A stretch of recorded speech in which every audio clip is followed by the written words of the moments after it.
Hey guys, today we're gonna talk about the first Korean car from this channel, and this is the 2023 Kia Proceed. This is not the GT, this is just the GT line, but we're gonna talk about that in a bit. And what I can say is that this car, bang for buck, it's literally brilliant, unprecedented, and I don't think you can find anything that's a better buy than this one at this moment.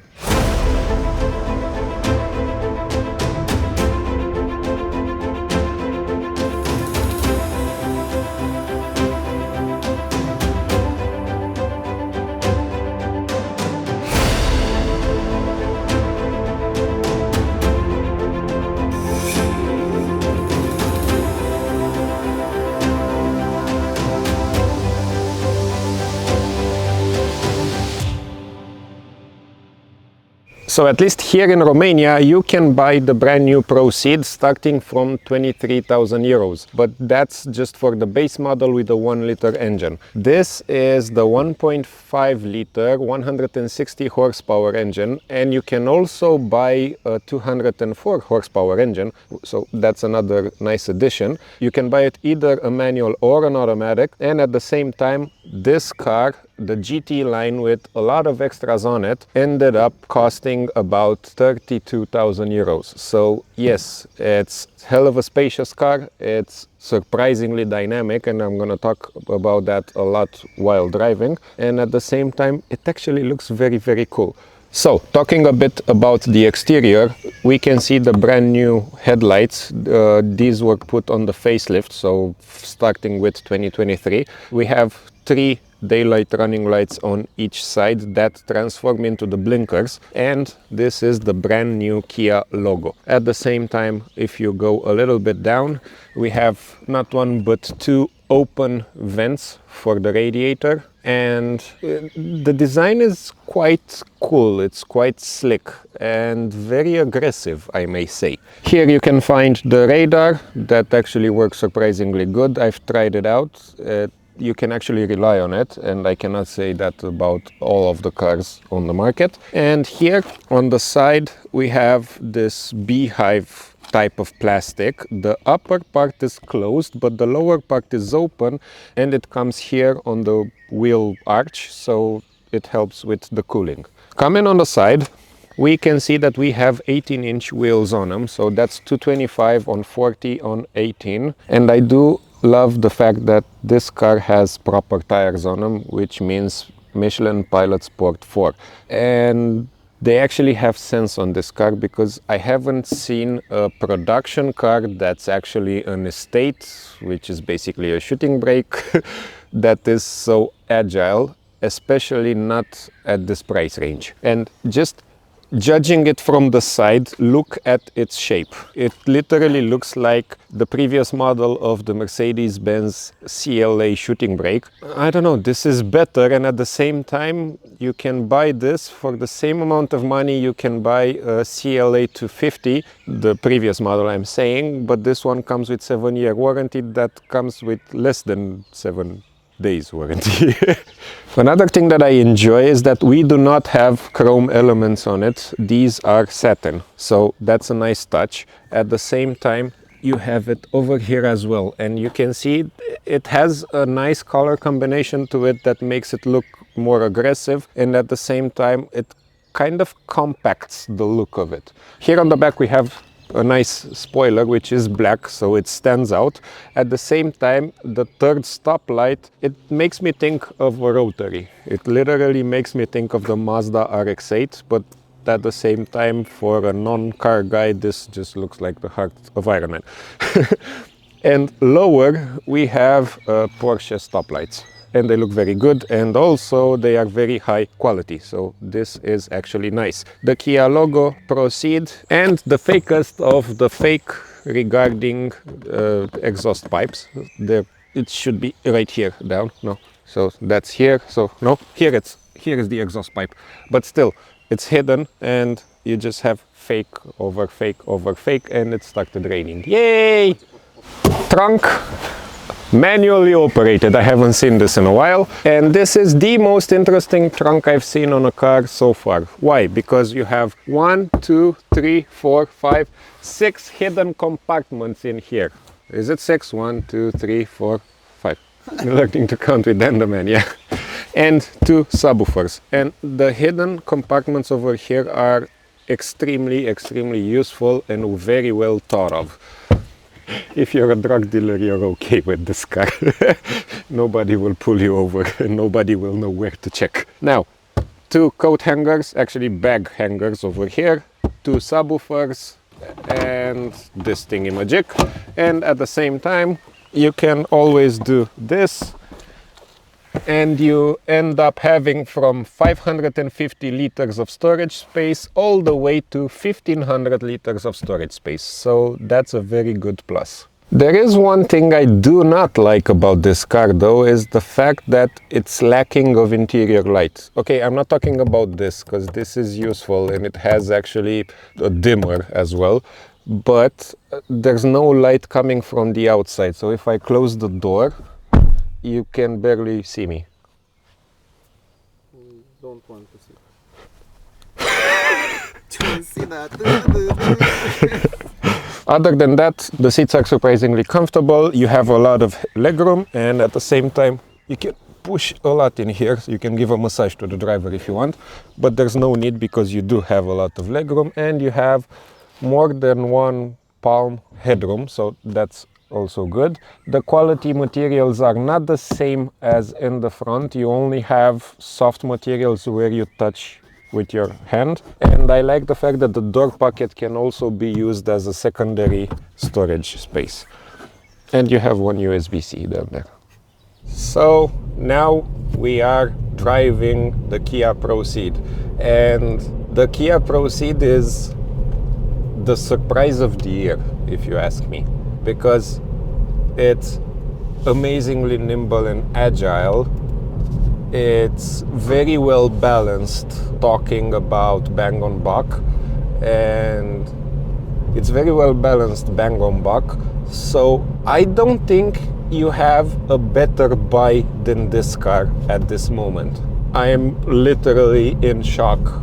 I am completely surprised of how good this car behaves and how good this car drives, because they managed to make this car a driver's car, not just your everyday estate. But before we continue doing all of the driving and so on, let's talk about the interior, because I know I didn't get a chance to do that because of the rain.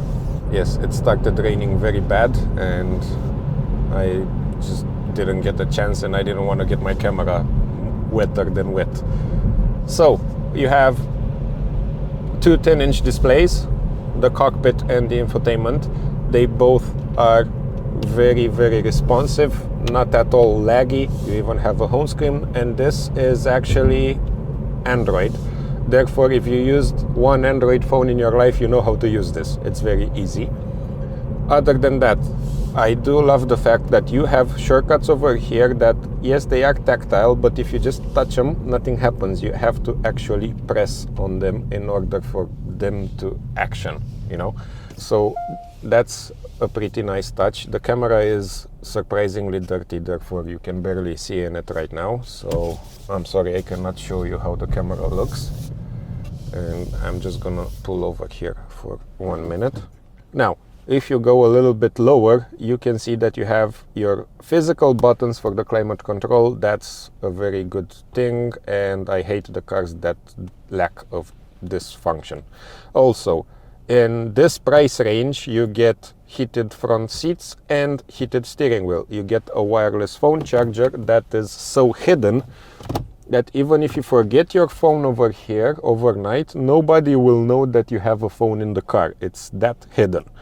Also, lower, you have a small compartment, then you have an USB-C, an USB-A for the infotainment system, and a 12-volt socket, and all of them can be hidden by this tray over here. You just push it and that's it. If we continue, you have 4 buttons. Start and stop deactivation, the parking sensors, the parking camera, and instead of driving modes, you just have a button that says Sport, and then this happens. Now, parking brake, auto hold, 2 cup holders. The one in the front is made for bottles, the one in the back is made for cans, and yes, it holds them very well. And you have here a space for your key or something very tiny. And the glove box is decent sized and good material. This is a pretty nice leather.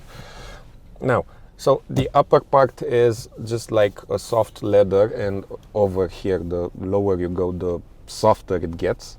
That sounds very weird. I hope she didn't say that to you ever. Okay, so yes, this is very soft and very nice material. And if you go lower, you do get scratchy plastic, but this is a very, very sturdy plastic. Door pockets as well. They are, the door pockets are in a lower quality material, but they're very big. But upper side, the materials are very, very good. Everything is leather, everything is comfortable. The seats are beautiful. They are the GT line seats and they hold you very well. So whenever you want to drive aggressively, you can actually do so. And the steering wheel, it's a little bit too thin in my opinion, but the pedals, they are plastic pedals, but they have an aluminum feel to them. So they're not just your everyday plastic shit just thrown on here and that's it. No, they've actually given thought to them, because they knew that when you're gonna drive this car, you're also gonna drive it aggressively and you're gonna need your shifter pedals. When you put it in sport, it just changes your gear ratio and how the transmission changes gears, how the engine responds, and the pedals. And that's it. It doesn't affect the suspension in any way, because this is not an expensive car. And it keeps it revved up a little bit more than usual or than expected. It just doesn't want to change alone under 4,000 RPM. So you've seen my episode with the 330D Touring. That's a car that is twice, maybe triple the price of this one. I actually feel that this car is better on curvy roads than that BMW, and we all know that BMWs are stupidly stable. So yes, this is the surprise of the year for me. So yes, it's front wheel drive, so you will get understeer. Therefore it's good we have Pilot Sports on them, like Michelin tires. They're very good, probably the best in my opinion. Now, 90-degree turn. Amazing. Simply amazing. You don't have left and right balance whatsoever. You don't have front and backwards balance either.